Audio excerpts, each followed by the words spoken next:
Sa aming unang araw, marami na agad kami nakita at natuklasan. Pero habang tumatagal yung biyahe namin, mas lalo namin nare-realize na mas marami pa palang naghihintay sa amin at mas solid pa yung mga susunod namin pupuntahan.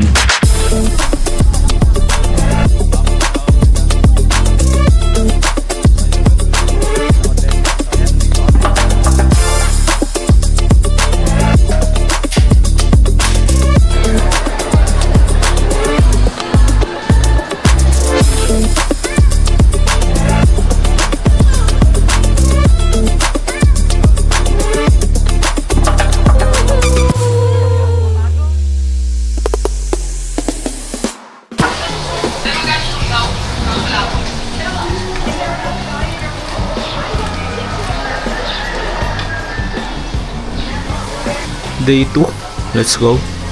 It's our day 2 here in Baguio. Nagbe-breakfast lang, hindi nagpe-prepare na lang ulit para alis na lang ulit mamaya para hindi na masayang yung mga araw, no. Hanggang Friday kami rito. So Thursday ngayon, hanggang Friday kami. And then sa Sabado, La Union naman kami pupunta. Ayan sila.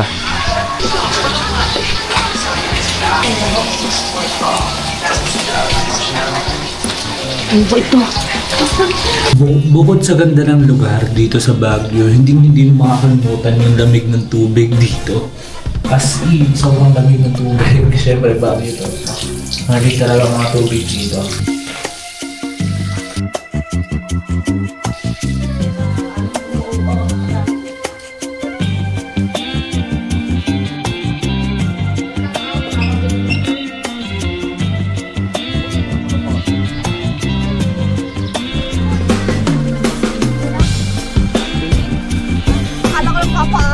Kala ko nagkikip ng tubig ka rin. Wala may tubig. Dragon Treasure pala kami ngayon, guys. Unang pupuntahan namin ngayong Bamboo. Pangalawang araw namin dito sa Baguio. Tapos Bamboo. Tapos Diplomat. Habang nasa Banya kami, grabe yung view outside. Parang ang kalma lang ng buong lugar talaga. Yung mga bahay dito ang simple pero ang cozy tignan. Like may sariling vibe talaga yung mountainside living dito. Ang mas gusto ko pa sa biyahe na to is habang tumataas pa kami dyan, nag-iiba yung scenery talaga. Mas nakikita namin yung ganda at lawak ng Baguio City, no? Kitang-kita mo yung mga structure, yung iba't ibang mga bahay sa katabing mga bundok dito. So mga ilang minuto nga lang ng biyahehan, no? Nakarating na kami dito sa Treasure Castle, no?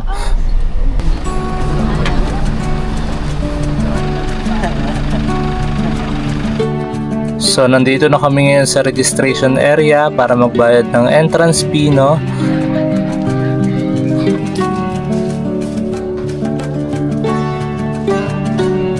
Nung una akala ko ito na mismo agad yung Treasure Castle pero aakit pa pala tayo roon sa taas, sakay ang van, no? So ayan na nga yung ticket namin, nakabili na kami at pupunta na lang kami sa waiting area at para makasakay na kami ng van at makapunta na doon sa mismong Treasure Castle, no? At tinatakan na rin kami ng ganyan para makapasok talaga tayo sa mismong Treasure Castle, no? Lahat na. Kasama rin ba ito to?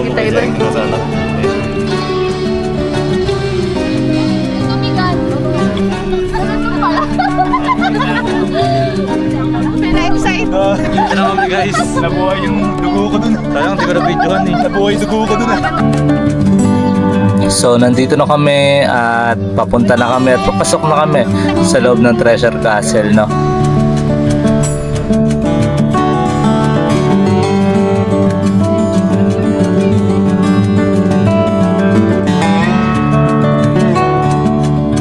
Kapag pupunta kayo dito, talagang mapapalaban kayo sa matinding akyatan, no?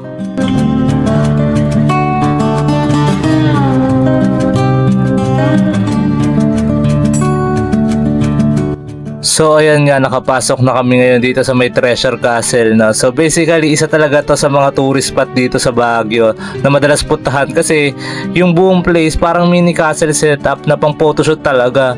As in bawat corner pwede kang mag-stop at mag-picture.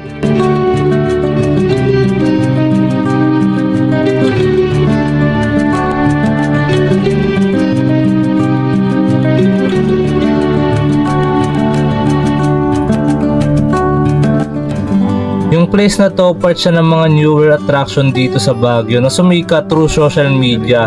Kaya dumadami yung visitors over time. Pero ngayon, wala masyado kaming nakakasabay rito kasi weekdays pa naman to, no? And then di naman holiday or weekend, no? Kaya kami lang din yun nandito, no? Kaya sulit na sulit talaga.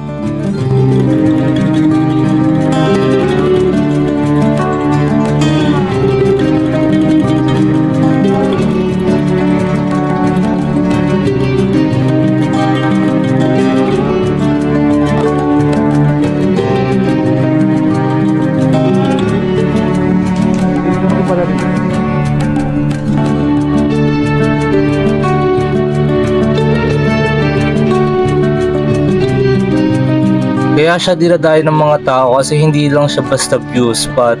More on experience siya, no? May mga team areas, may mga structures na parang fairy tale vibe. So perfect siya for content or kahit simple day trip lang kasama pamilya or mga kaibigan, barkada mo, no?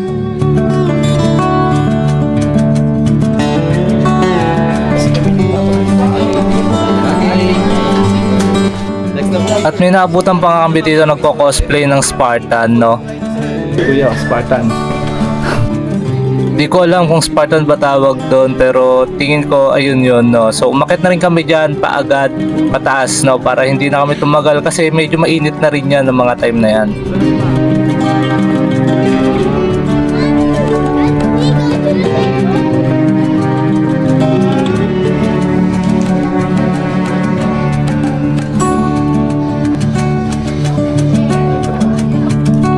Pataas ng pataas, mas nakikita mo yung ganda ng lugar na to, no?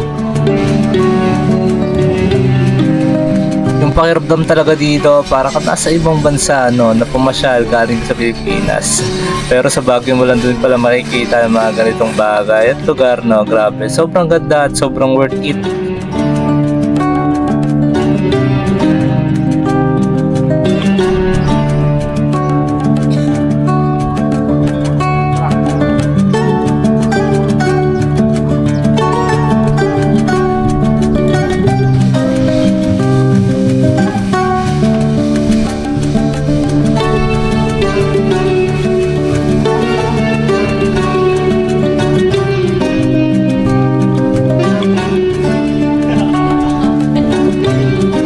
Yung mga statues dito parang may fantasy theme lang siya. May mga espada, crown at other symbolic design. Wala namang silang official story na nakadocument pero it keeps that medieval castle vibe. Kaya ang interesting niya tignan habang nag-iikot ka.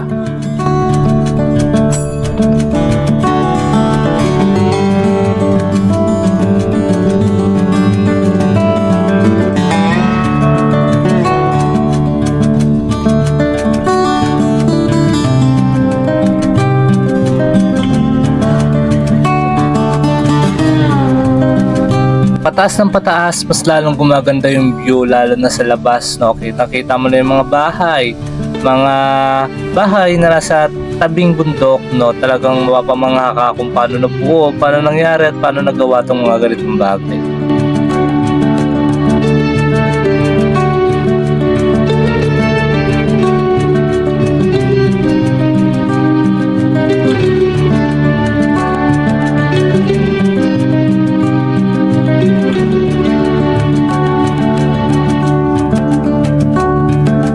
At finally, nandito na nga tayo sa tuktok ng Dragon Treasure Castle, no? Grabe, sobrang ganda kahit parang ginagawa pa siya.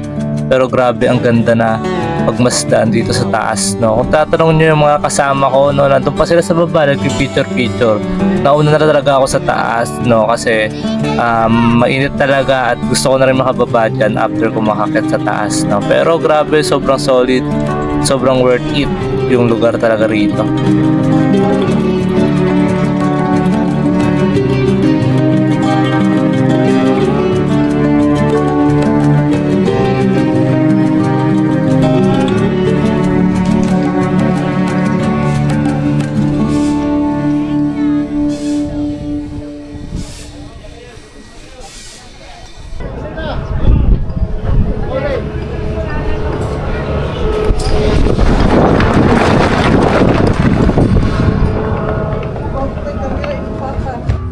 Talagang perfect na perfect, no, kung couple kayo or mga pamilya, barkada, at dadayuhin nyo tong lugar na to. Talagang hindi kayo magkukulang rito, no. After din namin mag picture dyan, buwaba na rin naman kami. So yun guys, bababa na kami dito, no. So siguro babalik na kami sa ano namin. Dahil marami pa kami pupuntahan. Dapat hindi, kaya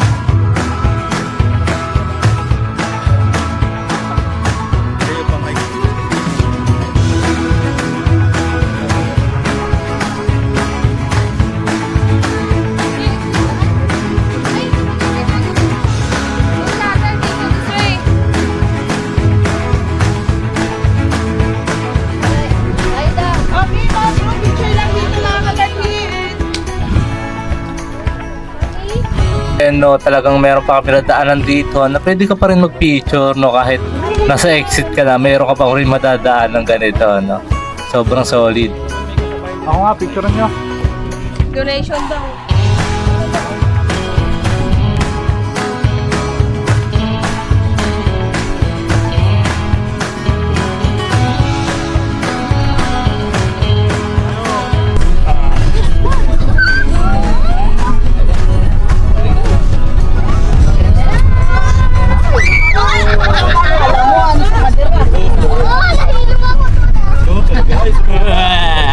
Mukha na sa Enchanted Kingdom. Okay nyo naman? Okay.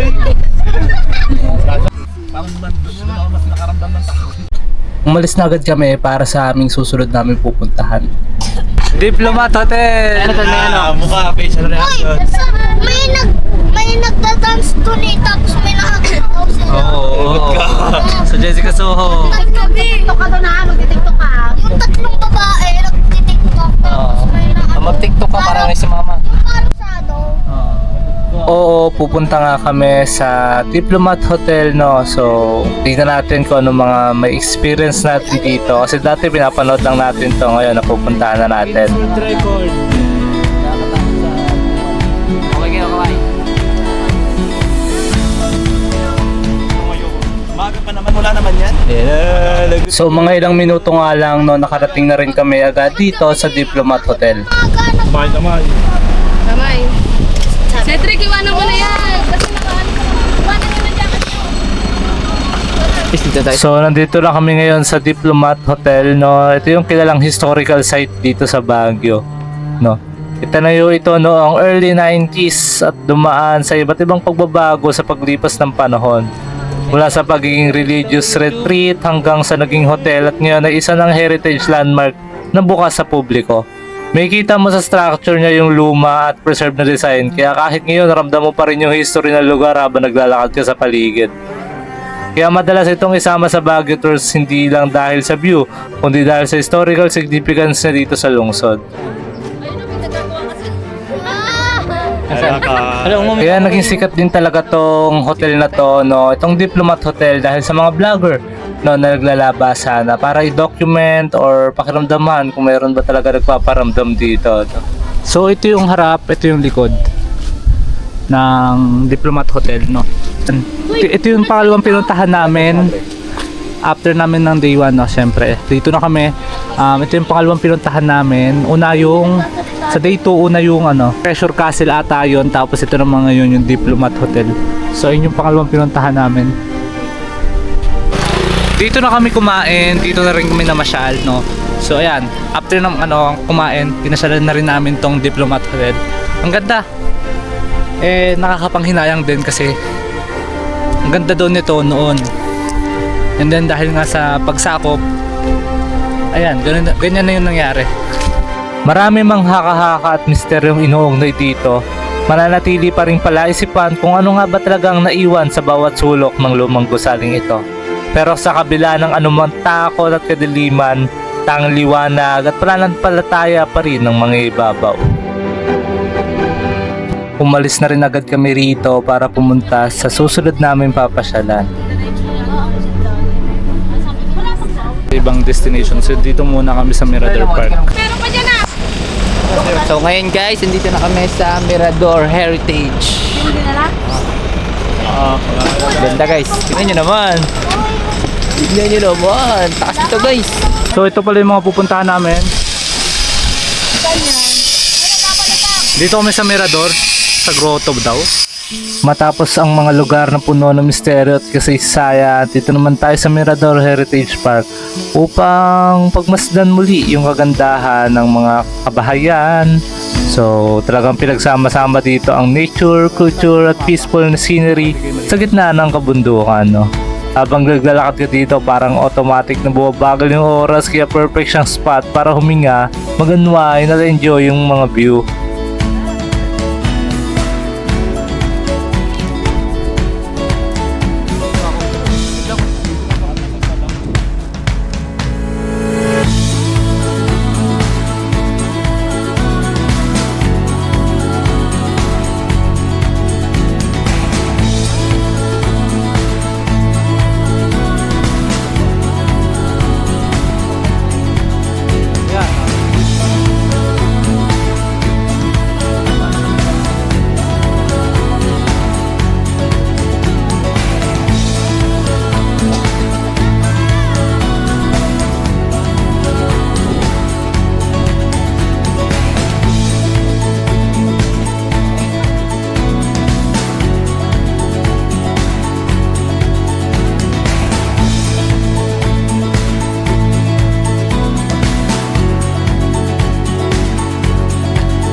Next destination, let's go!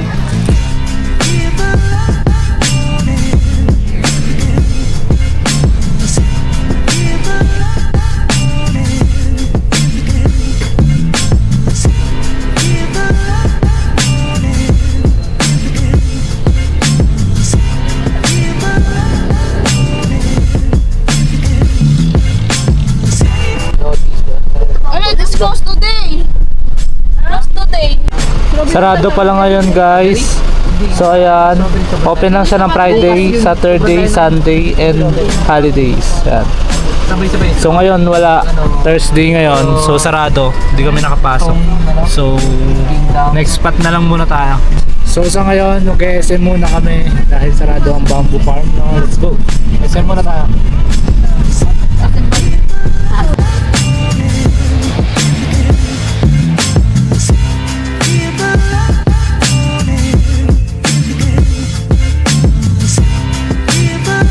So after nga namin maglibot-libot sa iba't ibang spot dito sa Baguio, dumaan na rin talaga kami dito sa may SM Baguio, no? Isa rin to sa mga pinakakilalang places dito kasi bukod sa shopping and food trips, iba rin talaga yung atmosphere niya compared sa usual na malls. Dito syempre wala nang aircon, no? Open kasi yung paligid niya, malamig yung hangin, tapos habang naglalakad ka, may mga view ka pang makikita dyan, no? Siguro mas maganda to kapag gabi ka pa pumunta kasi may mga city lights ng Baguio, no?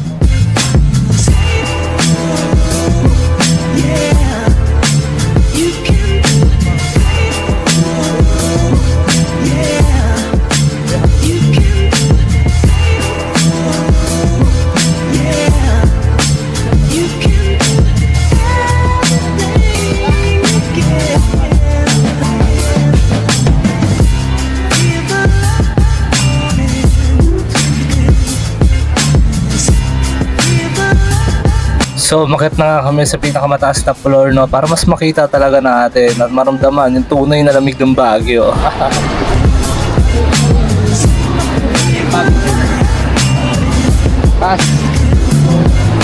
Grabe!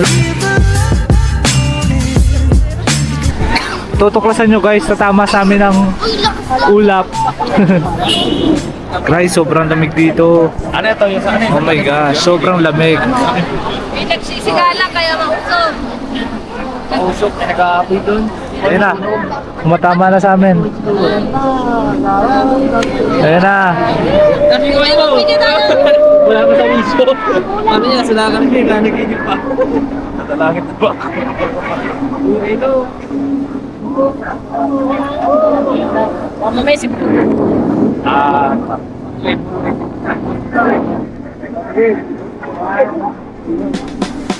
Sa totoo lang, isa talaga to sa pinakamaganda namin napuntahan itong SM Baguio, no? Bakit? Simple lang naman siya, di ba?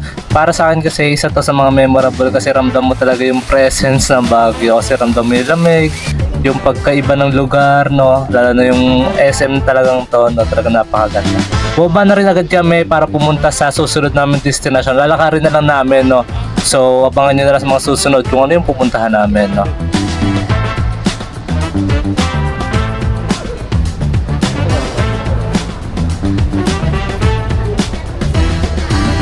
Kami nagbabike dati. Siguro nagkakaroon na kayo ng idea kung ano yung pupuntahan namin dito, no? So, nandito na nga kami sa Burnham Park, no? Let's go! So yan, nasa Burnham Park na kami. So yan, ang dami Dati kasi nagbabike. wala tong harang drink. Tapos doon yung tubig. Ayun nga, no. Wala na yun. Ano pala yung tubig dati? Yan yung mga bangka. Erin! Yan yung mga bangka. Kaso wala pa. So ayun, grabe ang daming kainan dito, tsaka dami nagbabike guys.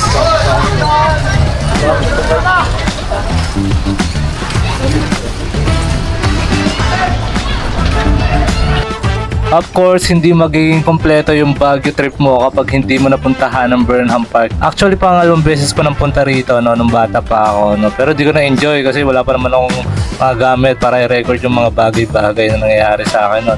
Isa to sa mga pinaka-iconic na places talaga dito sa city. Perfect for relaxing, food trip, biking syempre, at syempre yung famous na boating experience. Kaso sarado pa sila ngayon, pero sana soon magbukas na ulit sila at maayos nila yung lugar na to, no. Kahit maraming tao, iba pa rin yung chill atmosphere niya, lalo na habang malamig yung hangin at tanong mo yung mga buong park sa paligid talaga. At sa mga oras na to, gustong gusto namin talaga mag-bike, no? So, gusto namin subukan, no? Yung pag-experience lang ba ng pagbabike dito sa Baguio, no? So ayan, tatry namin. Ayan nga, kapag nandito ka sa Burnham Park, di mo dapat kaligtaang subukan itong bike experience dito, no? Isa to sa mga activities sa Burnham Park na swak sa mga bata, sa matanda, no? Na pamilya, barkada, no? So, dayuhin nyo na rin itong Burnham Park kapag nandito ka sa Baguio City. Ay, nakapun na ako. Nakakapo pala to. Sa una, akala namin chill ride lang, pero medyo nakakapagod din pala, lalo na kapag paikot-ikot na kayo ng matagal. Pero worth it naman kasi sobrang saya lang ng vibe habang umiikot ka sa park. Simple lang siya, pero isa talaga siya sa mga classic na activities na kailangan mong matry kapag nasa Baguio ka.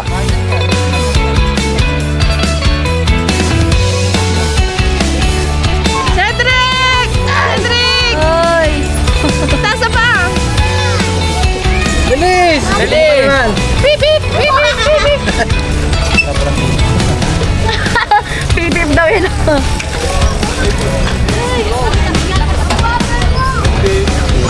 Pag mag-isip, tayo pinalitan din pa. Ano pa? Hoy, ayusin niyo pag-drive nyo. Hoy, sabihin niyo kung tama itong hawak ko ha. Baka mamaya hindi na tayo nakikita. Bilis! Bagal na sarap.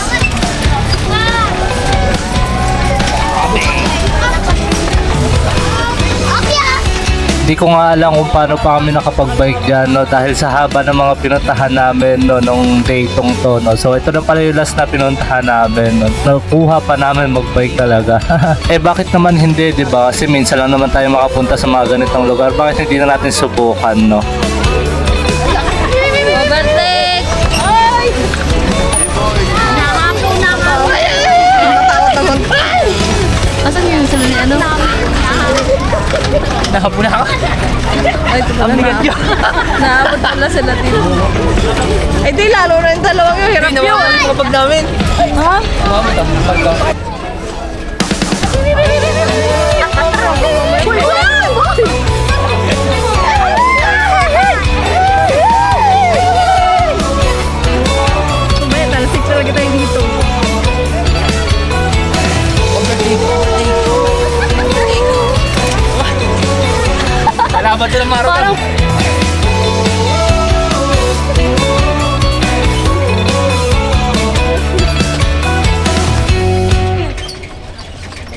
So after nga namin mag-bike dyan, no, pumunta na rin kami dito sa mga street foods, no, sa mga kainan dito upang bumili ng mga inumin or makakain, no, kasi nakakapagod din mag-bike, no.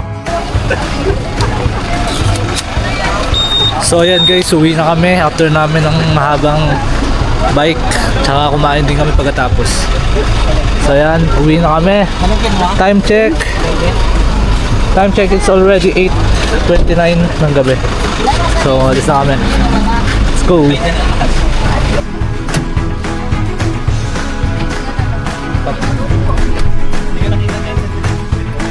Sa bawat lugar na napuntahan namin ngayong araw, may kanya-kanyang kwento at pakiramdam na hindi mo madaling kalimutan talaga. Mula sa tahimik na tanawin, nakakalabot, hanggang sa simpleng saya. Sa Burnham, sa SM, saan man yan, minsan doon mo marirealize na hindi lang palabas na biyahe ang mahalaga, kundi yung mga alaala at sandaling sabay-sabay niyong naramdaman. Kung tatanungin niyo ako kung ano yung pinaka-paborito ko sa trip na to, siguro wala akong isang eksaktong sagot. Kasi hindi lang naman isang lugar yung naging memorable dito.